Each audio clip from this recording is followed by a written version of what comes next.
Welcome to the Journey 2020. Charles Morris, happy to be here with you, where we come to you every Monday at 7 p.m. coming off the weekend. Had a crazy weekend. It was like crazy. Got very little sleep because I was blessed to have a little gig that I was working starting Friday, Saturday, and Sunday. And so I was out at the Rosen Center, in addition to the Rosen Plaza and some other things that was going on.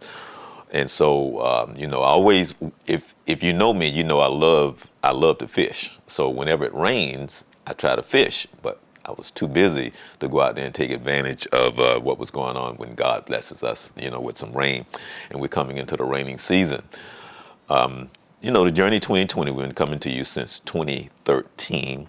And the idea and the concept was with Dr. John Robinson, a clinical psychologist here in the area that I've been knowing for many years. And because of his schedule, he said, Charles, I'm a little bit too busy to try to do the show now. That was about 4 or 5 years ago. And I always tease him. I spoke to him the other day. He's having a little bit of health issues right now, so you make sure that you keep Dr. Robinson in your prayers, because he's going to come back, and we was going to do another show on another couple of hot topics, because he's dealing with the clinical, and I always have some answers for him, questions for him based on what's going on at the time. Today on the show, which I'm really excited because there's a couple of things that whenever you speak, heads turn. So I gave you two. Whenever people talk about sex, all of a sudden you got everybody's attention. And the number one thing that tops sex is money. So whenever you talk about sex or money, you always get people's attention. I don't care who you are, where you are, or what age you are. You could be 130 years old. You still gonna be like, oh, what y'all talking about? Y'all talking about some money? Oh, okay. With that being said, I got to bring in the guy who can help me with this topic and conversation. Been knowing him for a while. And Joel, thank you for taking the time to come on the Journey 2020. And like I said, whenever you talk about sex and money, you get people's attention.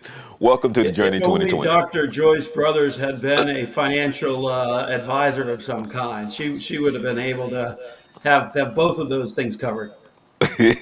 True that. Let me say this right here.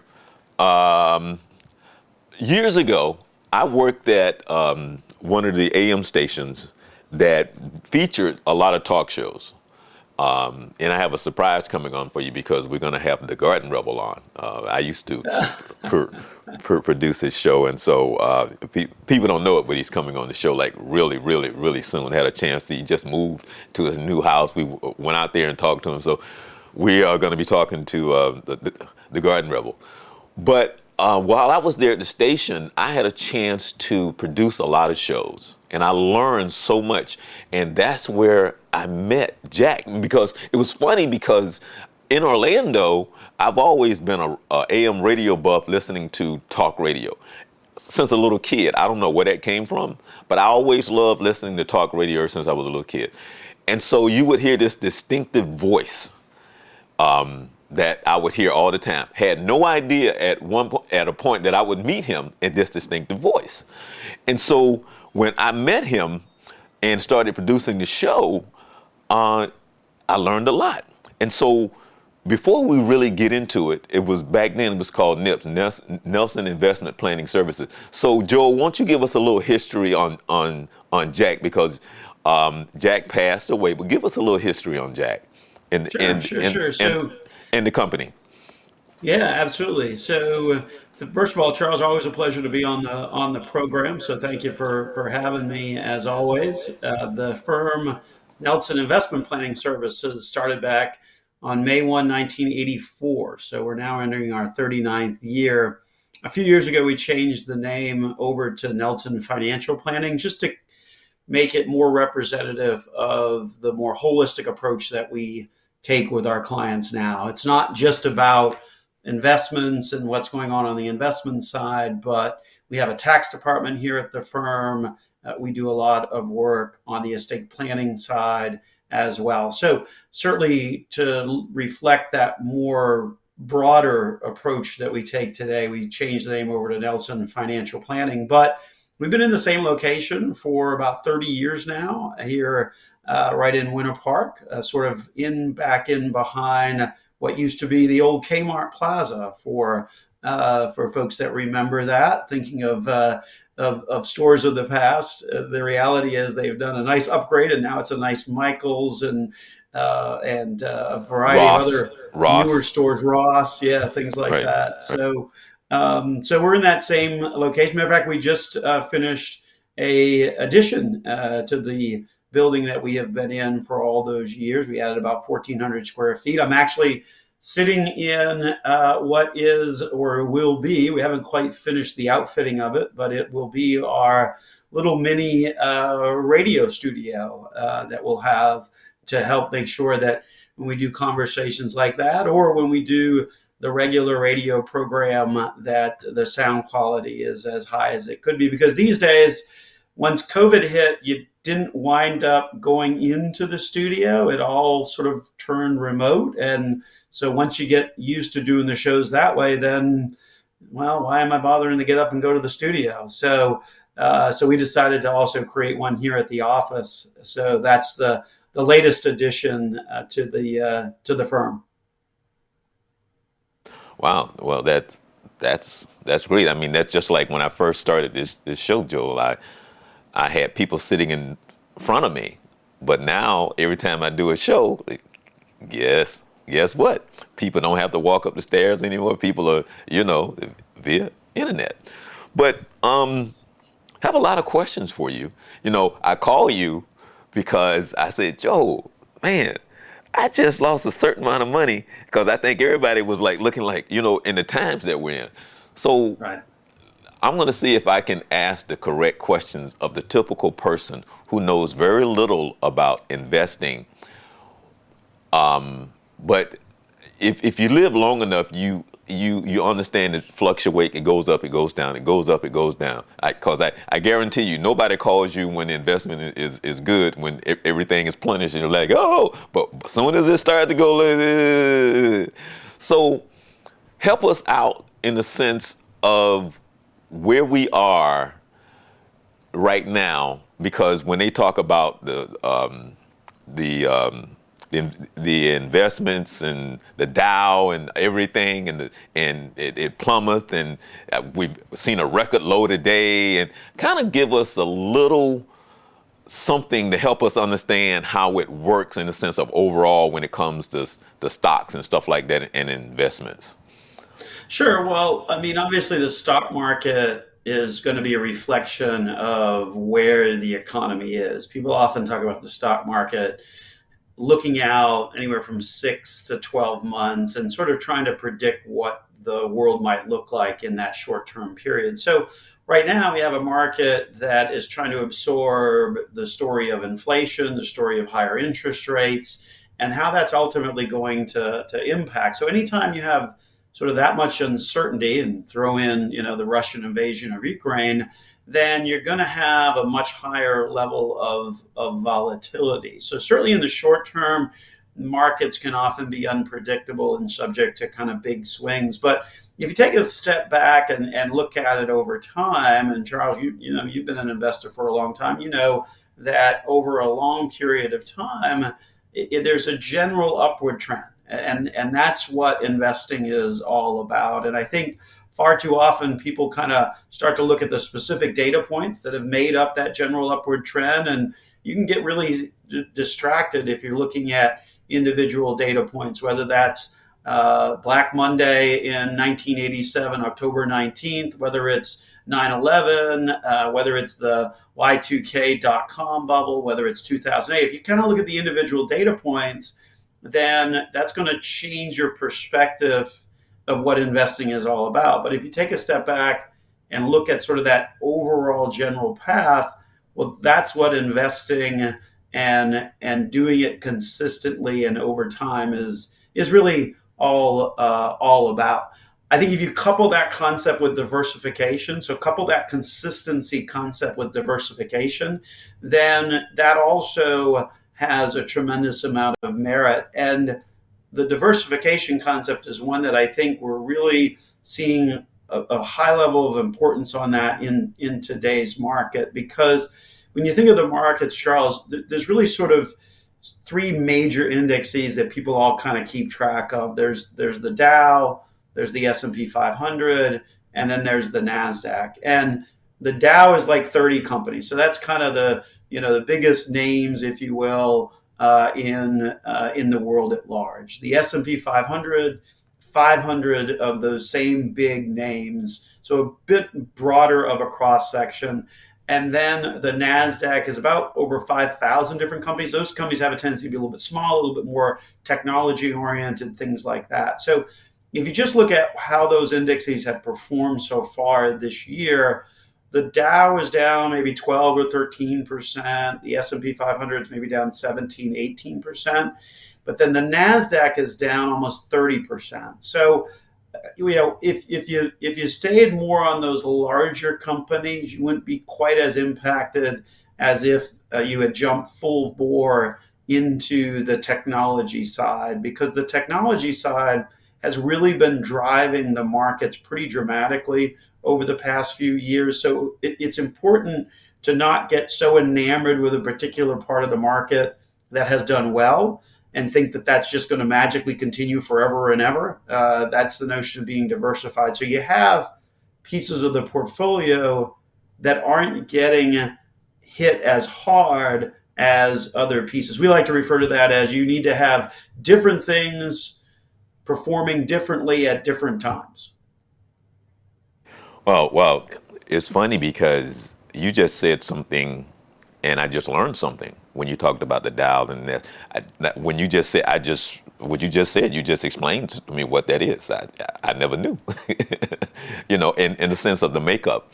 I mean, you hear it and you see it all the time, but there's for the average person, and I know it's funny because I had somebody on the show recently, and I was telling them that my aunt was a doctor, and my aunt told me, she said, Charles, whenever I travel, and I guess she learned this, and especially if you're on a plane, because if you're flying, if you're stuck for 2 hours on a plane, there's nowhere to go.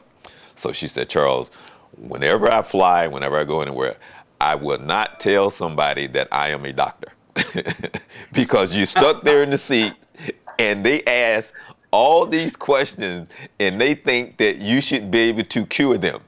So I do not tell people that I'm a doctor because all they do is yeah, and tell you all the ailments.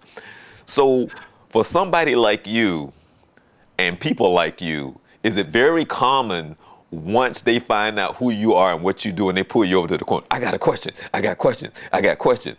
Is that very common in your world? Because are you kind of hush hush, not in the sense of not wanting the business in the sense of what you do, but do you find that people when they find like, can I talk to you for a minute? Is that very common? That I guess is highlighted by how you started the show off, Charles. Right? Money is the number one thing that gets people's attention. So if you talk about the fact that you have a financial planning firm, that usually generates a few questions. That's for sure. Well,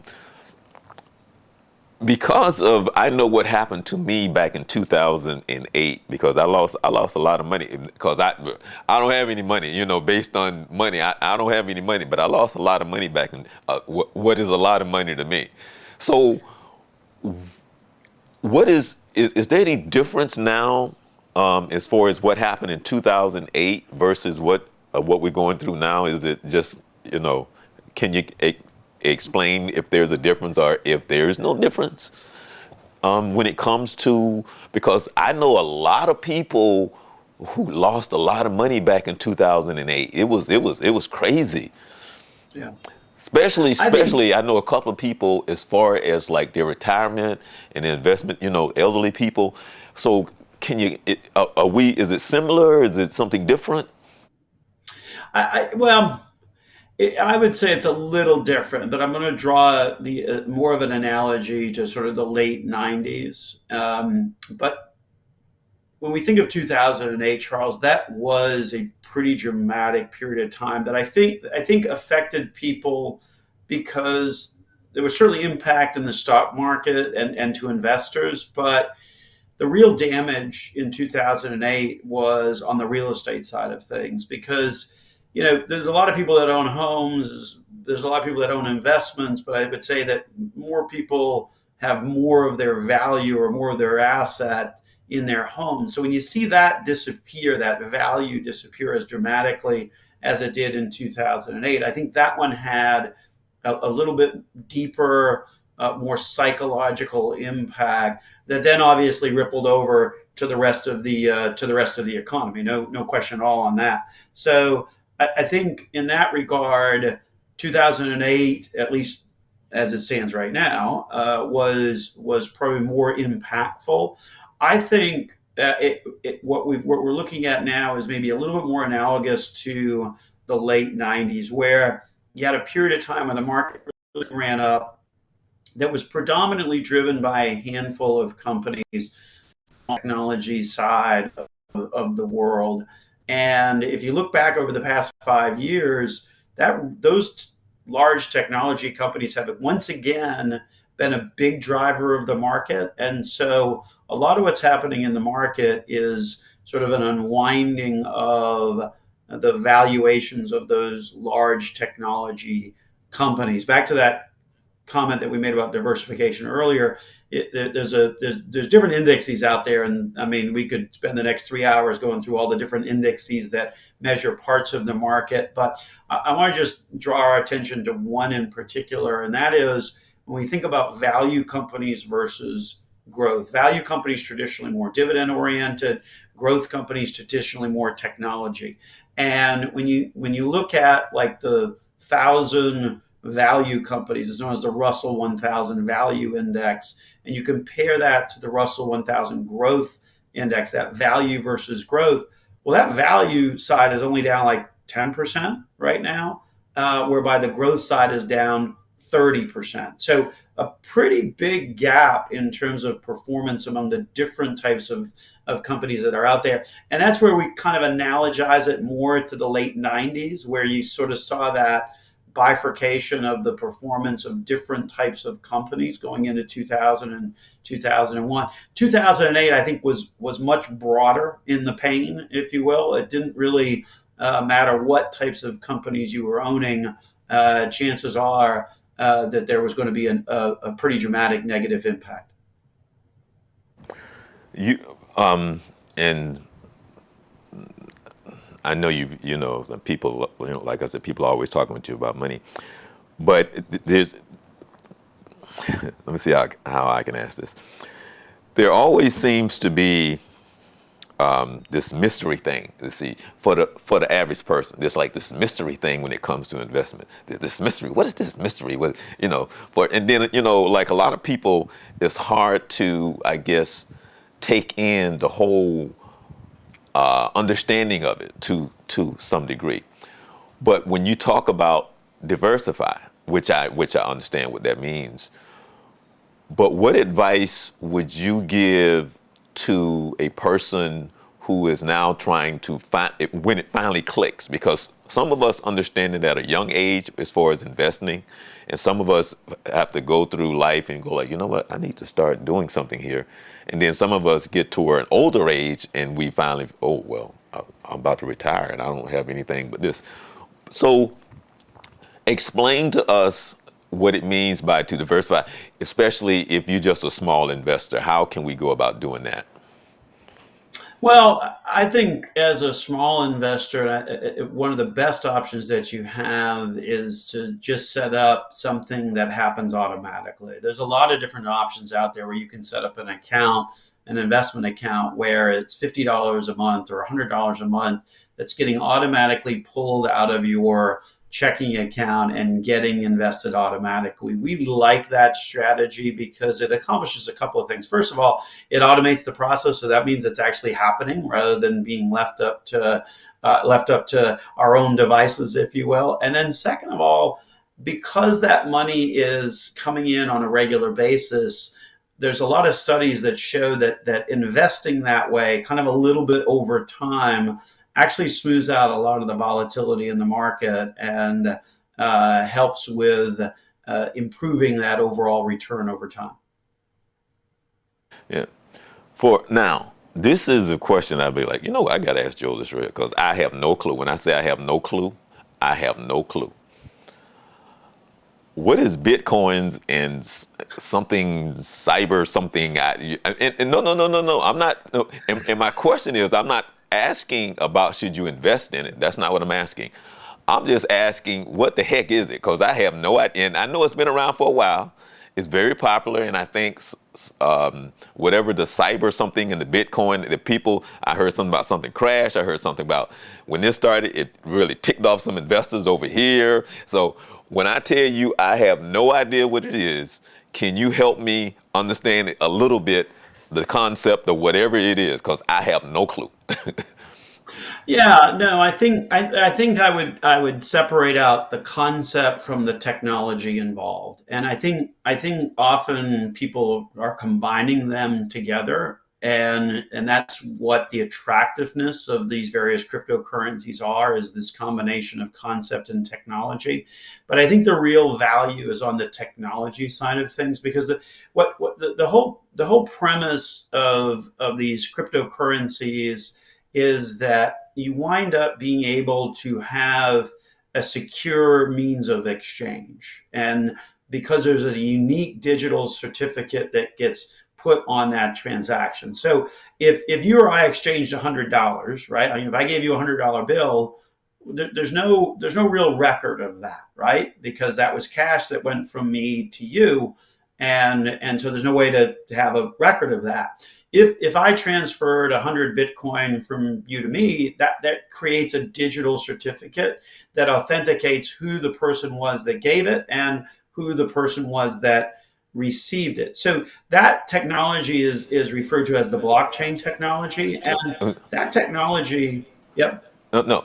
Well, when you said that, so and I mean to cut you off because I'm trying to understand. So there isn't a paper trail, but now there is a trail. But how do we get to that is money? Is what I'm trying to get. When you say the Bitcoin, how how does that become money? I guess is what I'm trying to understand. So that then gets us to the concept side. Okay, so the technology side that keeps track of it in a verified way, in a secure way, using the blockchain technology. That's the technology side.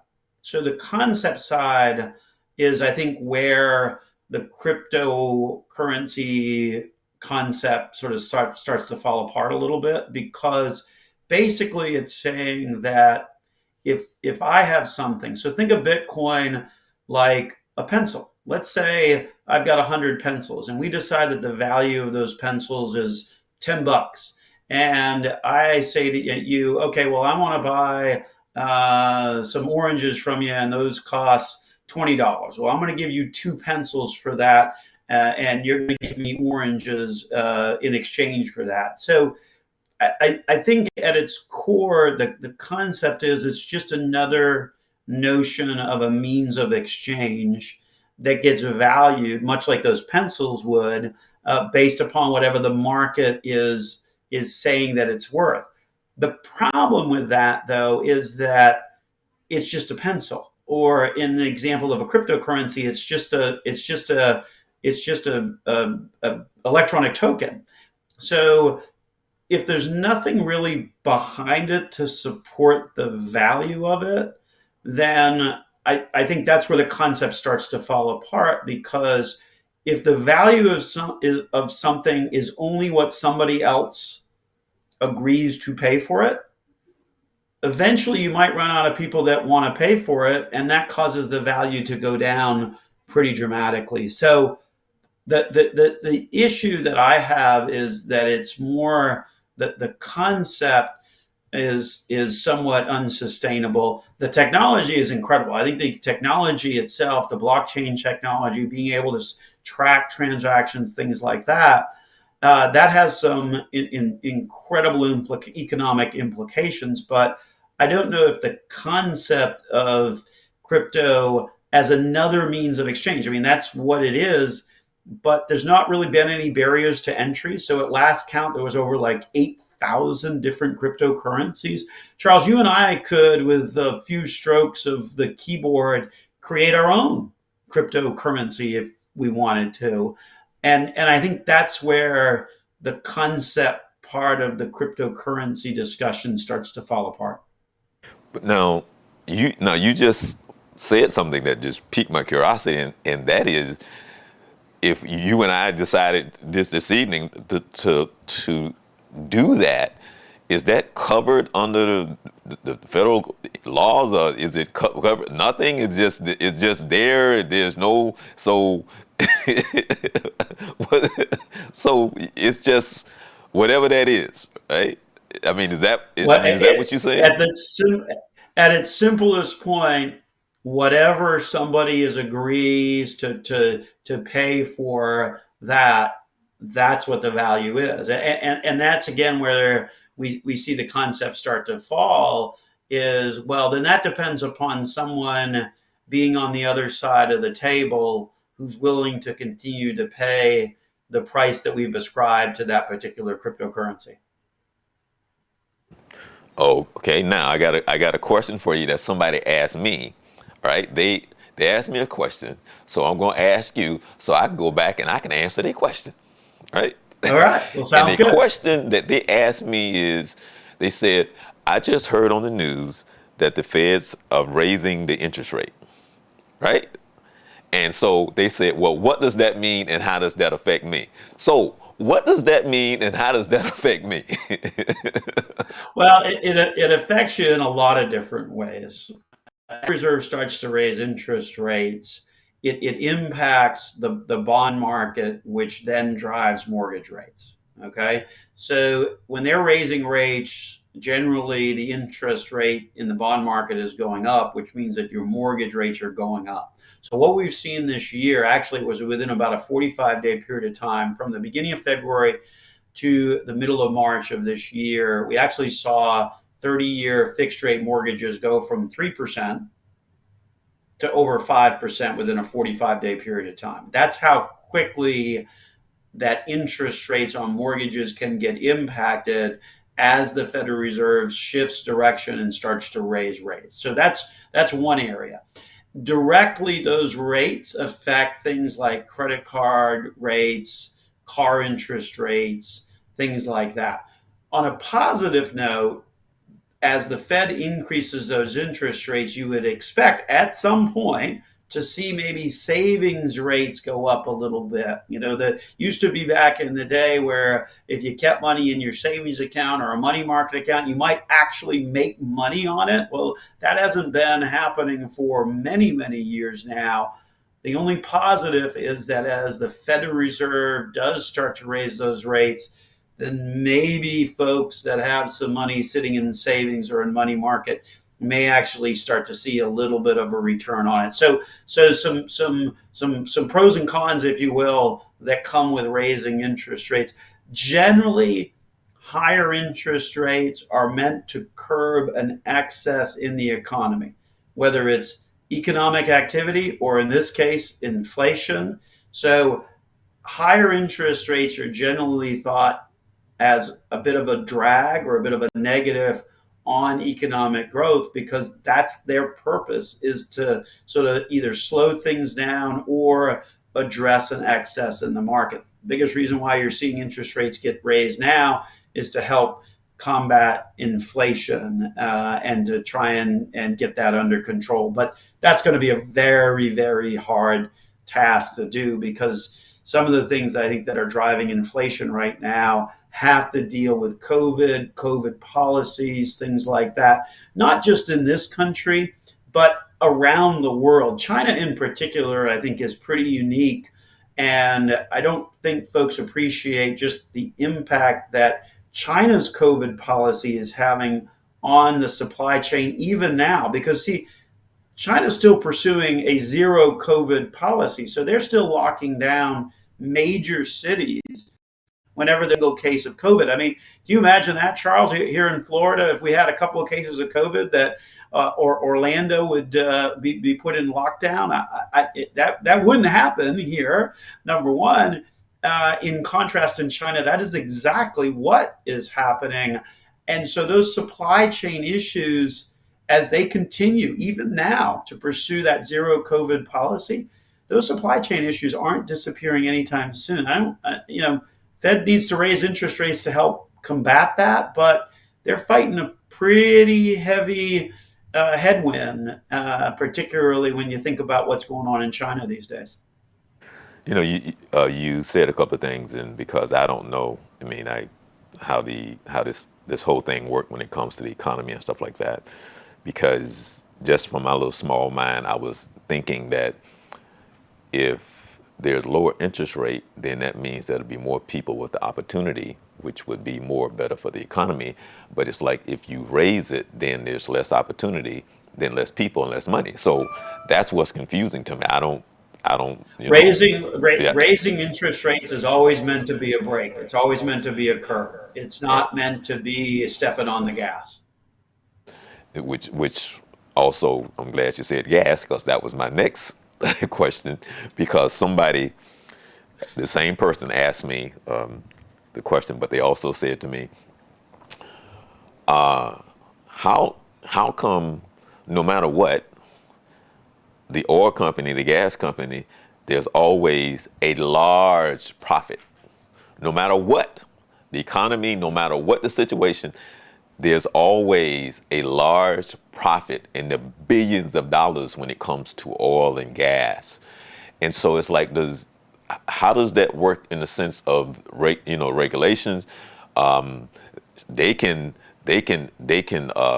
like if they lower the price, it'll be like a penny at a time, but they'll raise it like 50 cents at a time. But it just seems to be no one is looking out for the oil companies and the billions of dollars that they're able to make by, I guess, doing what they want to do. Is there any type of regulations? And I don't know if that's but because it just seems like no matter what, it's just like the oil and the gas company they just do great no matter what the situation is. The price goes up like a rocket and it comes down like a feather. I think is the best analogy on that when we think about prices at the pump. Obviously, the oil and gas industry is a highly regulated industry. I think if you look back over the past 2 or 3 years, a lot of the oil companies weren't performing particularly well. But right now, as the price of oil has gone up, then so too has their margins. So the fate of oil companies generally ebbs and flows with the price of a barrel of oil. Gas prices are a little bit kind of an additional item beyond just the price of the barrel of oil, because then you start getting into the refining and delivery, and that's where some of those costs can also start to ripple a little bit more. So if you think about gas, it's not like when you pump oil it immediately converts itself over to gas. There's a process that has to go through. There's an expense associated with that. So that also kind of can drive up the price of gas at the pump a little bit more than just even the price of oil when you're trying to refine that oil into gasoline. So the issue is there's a lot of layers. Certainly, oil companies do well when there's a higher price tag on that barrel of oil, because they have more flexibility to start to pump a little bit more. It becomes a little bit more profitable to pump a little bit more when those prices are higher. We see that not just among oil companies, but around the world, with those countries that rely on oil as a major revenue producer. in parts of the Middle East, Russia as well, for example. The higher they can get the price of oil, the more money they're going to make on the same amount of oil delivery. So it's an issue that continues to have a lot of facets to it.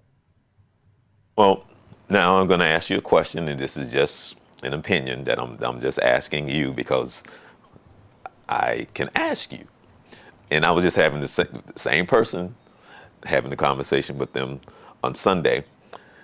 And what do you think in the next, let's just say, 30 years, the impact of electrical cars will have on the economy and the oil industry when it just becomes more electrical? How do you think that will impact the gas and oil industry?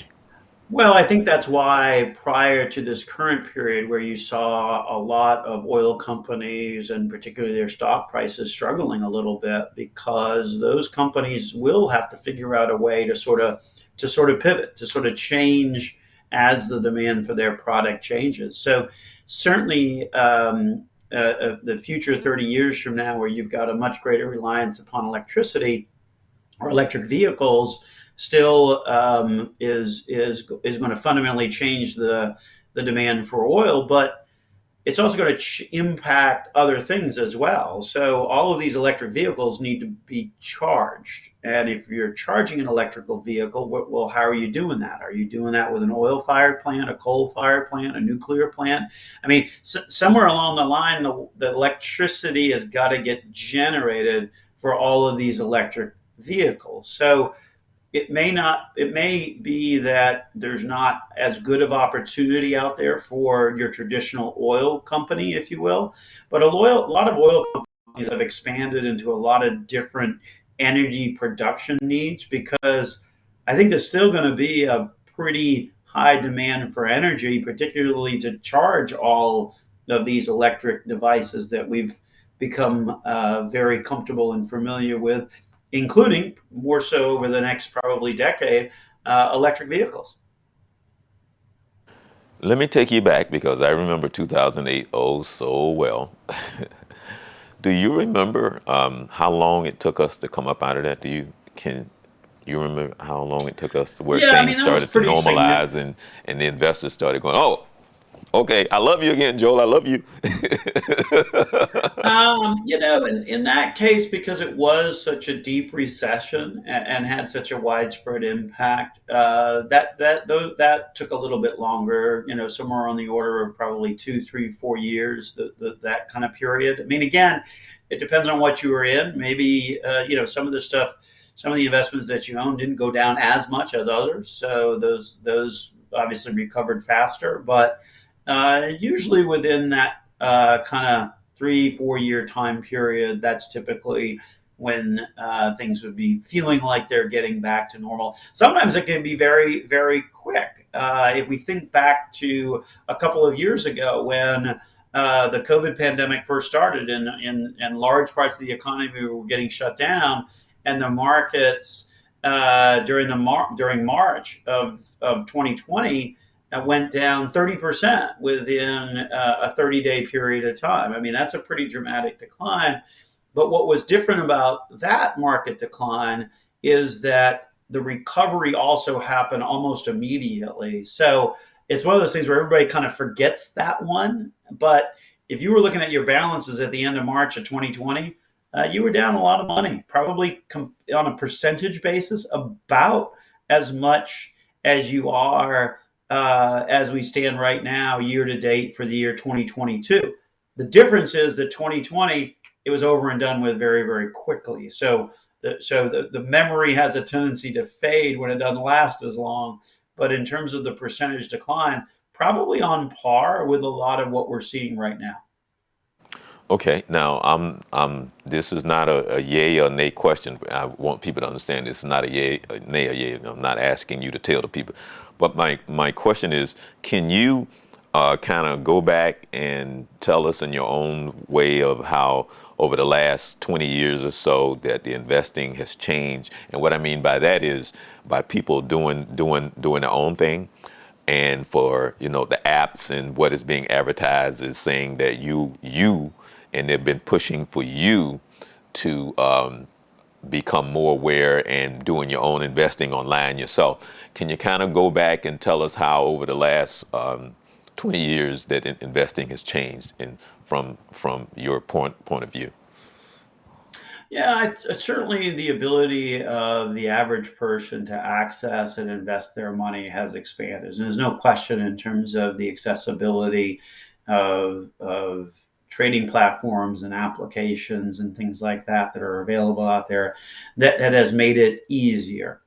At the same point in time, I would argue that it hasn't necessarily improved performance. Just because something is easier, it doesn't necessarily come with knowledge. And so I think the troubling part of the internet, just in general, is that there's just so much information.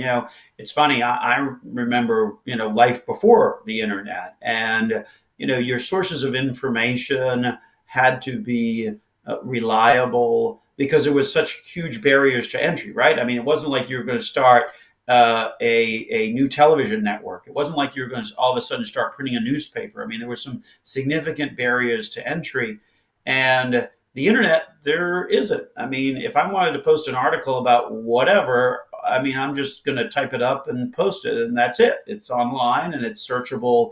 Depending upon how good I am at setting meta tags and all of that other stuff that comes with search engine optimization in today's world. So I think the lack of barriers to entry have reduced down the quality of the information that is out there. There's just so much information, and when you're flooded with so much information, it makes it really hard to determine what the quality pieces are of that versus the pieces that were just made up by somebody because they just had a feeling or an opinion. And not to say that people's opinions should be discounted. I think that's the freedom of the internet. But in terms of making investment decisions, I think if anything, that additional information has sort of made it harder and made it more difficult for people to get really good quality information that's going to help guide their decisions over time. So in some ways it's better because it's easier, and to the extent that that encourages people to start investing early and to think about their retirement, then that's fantastic. But at the same point in time, I think there's just so much information that it leads to a lot of distractions along the way. Which takes us up to, if I was to say, Joel, give me some, if I'm looking for an investment company, give me a list of some of the things or the research of what I should look for if I'm deciding to go and do this.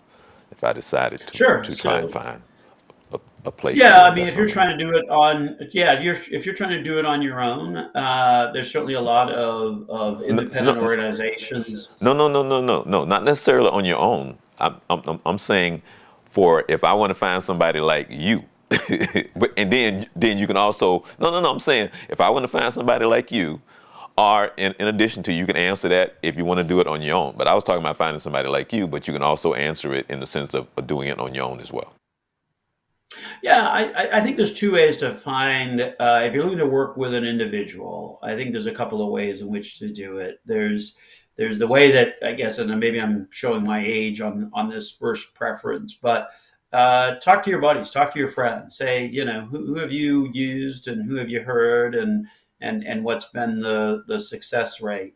The other option, again, in today's world, it's the internet, and you can certainly search for financial planners, certified fiduciaries, things like that online. And what we find is, because we actually do attract a lot of folks through the internet, because with the radio show we do that as a podcast, so we have a pretty good presence online. And so oftentimes what people look at when they're making a decision, same as if you were looking to pick a particular restaurant is you'd kind of read the reviews, right?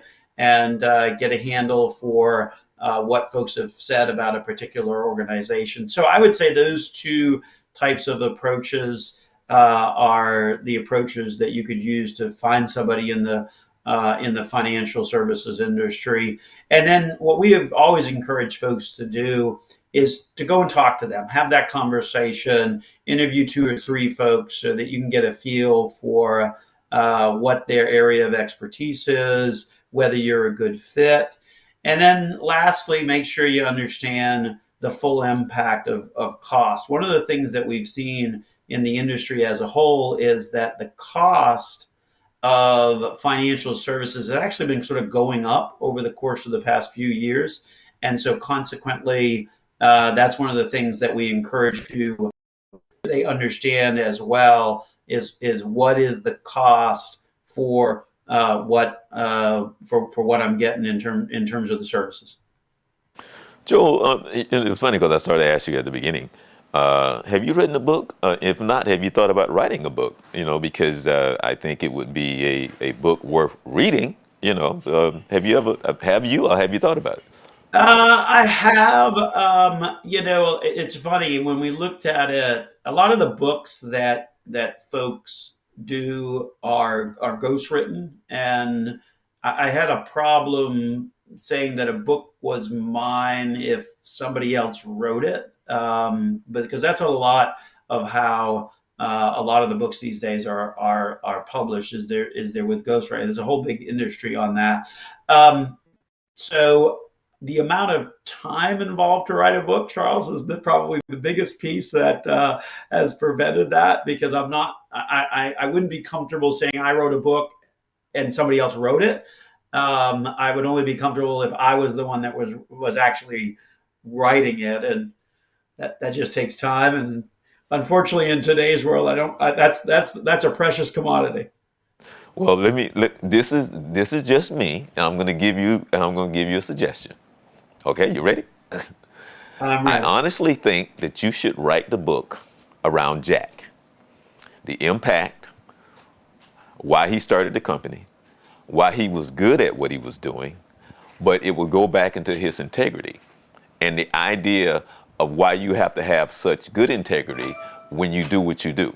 When your people are entrusted in you and you are solely responsible for so many things and people trusting in you and how that whole thing started and why it's so important and why it maintained itself today.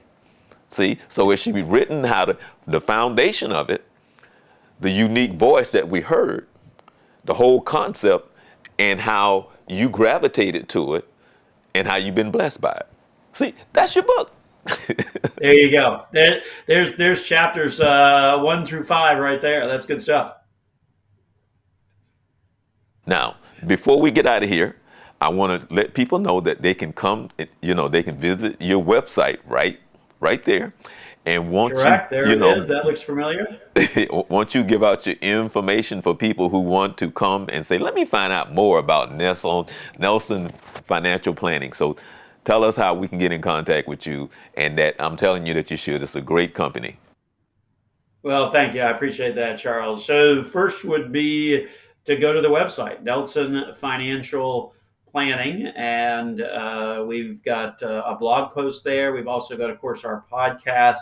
The ability to communicate directly with us is with that little blue button that's on the website. Or if you'd like to give us a call at 407 629 6477. That's the way to give us a call as well. Or my email, first name Joel, Joel, at nelsonfinancialplanning.com. Those are the ways in which to reach out to us. So, Joel, I'm going to ask you. You again, I just asked you, and this is just your opinion. It's how long before you think we're going to come out of this mess that we're in right now? I'm just asking in your Oh opinion. boy, So because I don't want people to go, that's he said that we should be out of here in 2 weeks. No, no, no, no. Because I mean, you know how people are. This is just an estimate, a guess. Say, you know what? I'm thinking maybe. So, share. Well, I would look at just the averages of how long these types of declines typically last, and when you look at the averages, it's usually about an 8 to 12 month period of time. There's been, and we're pretty close to kind of the technical definition of a bear market. So let's just give those statistics. Of the past 100 years, there's been 17 of them. Okay, on average, they last anywhere from 8 to 12 months. So if I were to hazard a guess, I think the historical data is always a good place to start. So what are we, 4 or 5 months in? If you go out another 4 or 5 months, then you're looking close to that 8 to 12 month time frame, and I think that also overlaps with the notion of the time period over which the Federal Reserve is going to raise rates. So I guess what we would say, and this is something certainly we've said to our clients, is buckle up. It's going to be a bumpy ride, but if your investments are diversified, if they're balanced, and if you're consistent, then you're going to get through that. The Where people make their biggest mistake is during these tougher periods of time, to make a reactionary decision and ultimately reallocate all of their investments based upon wherever the markets are on a particular day. That's the piece that ultimately I think is where the biggest mistakes happen, is sort of overreacting to a period of time like this, forgetting that, in fact, this too shall pass. Yeah, well, I was going to say there's nothing new under the sun. We've gone through this 1,000 times before, and patience, and again, won't you tell us again? Give us give us your information, but also tell us when you're on the radio, how we can hear you, call in, ask questions, all of that, because, like I said, I used to ride around in the car, and I would hear this distinctive voice. Never knew that I would meet him and become friends and stuff like that, and being on the radio. So I want you to give us the information again on when we can hear you, and also your email address and the phone number where we can contact you as well. Sure. Sure, absolutely, Charles. So the live show, Dollars and Cents, is still heard Sunday mornings from 9 to 10 a.m. It's on 5:40 a.m. It's on 7:40 a.m. And it's actually over on the Space Coast as well. So on a variety of channels throughout the Central Florida region is where we hear the live show. We take the live show, we convert it to a podcast. That's on a countless number of podcast platforms. So wherever you like to hear your podcasts, you'll certainly find our channel there. We also have a YouTube channel as well, where we do a video and videos throughout the week on particular topics. So you can always find our channel, look for Nelson Financial Planning, or search my name as well, Joel Garris, or Dollars and Cents. If you have any trouble finding us or finding our channel on those particular social media platforms, then you can always go to our website. That website is nelsonfinancialplanning.com. And in the upper right hand corner, there's a bunch of icons. And if you click on the one most there, it will direct you to our particular channel on those platforms.